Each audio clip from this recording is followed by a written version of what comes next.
और सेना की तरफ से भेजे जाते हैं और पाकिस्तान की तरफ से भेजे जाते हैं। और जब कोई ऐसी बात आती है वो कहता है हमारे तो आदमी नहीं है, हमारी तो सेना नहीं है, जबकि वो सेना के ट्रेंड किए हुए ही आतंकवादी होते हैं जो कश्मीर में सक्रिय रहते हैं।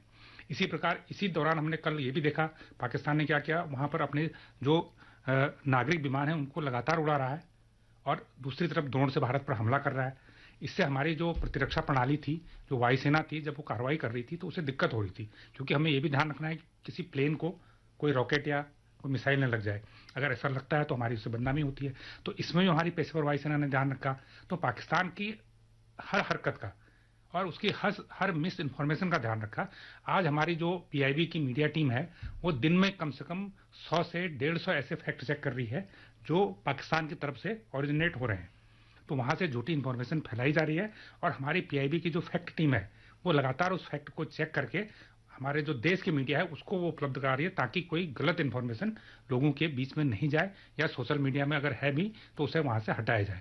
तो जिस प्रकार चाहे वो सेना के स्तर पर कहें या मिस इन्फॉर्मेशन के स्तर पर कहें या फिर जो एक कोलेटरल डैमेज को रोकने के लिए कहें, उस स्तर पर हमारे देश ने काम किया, हमारी सेनाओं ने और हमारी दूसरी टीम ने काम किया। तो मुझे लगता है कि वो एक जो कहते हैं ना कि एक कहावत है युद्ध और वार में सब कुछ जायज है, लेकिन भारतीय सेना या भारत ऐसा नहीं समझता है कि सब कुछ जायज है। हमें समझते हैं कि जो जितना होना चाहिए उतना ही होना चाहिए।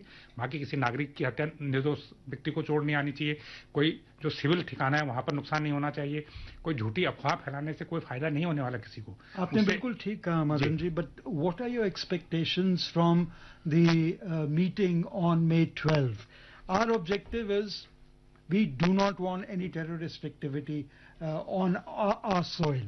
So very briefly, what is it that you expect will happen? मुझे लगता है कि जो 12 तारीख की मीटिंग होगी उसमें पॉइंट टू पॉइंट इसी बात तो होगी कि पाकिस्तान कैसे अपने आतंकवाद को बंद करे।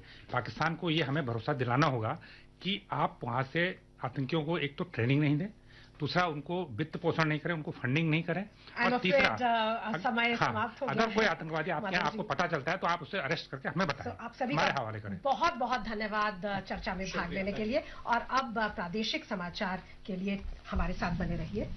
अभी आप सुन रहे थे भारत पाकिस्तान के बीच सीज फायर और मौजूदा स्थिति पर परिचर्चा। इसमें भाग ले रहे थे पूर्व राजदूत स्कंद रंजन तायल, वरिष्ठ पत्रकार मदन जैड़ा और राजनीतिक और आर्थिक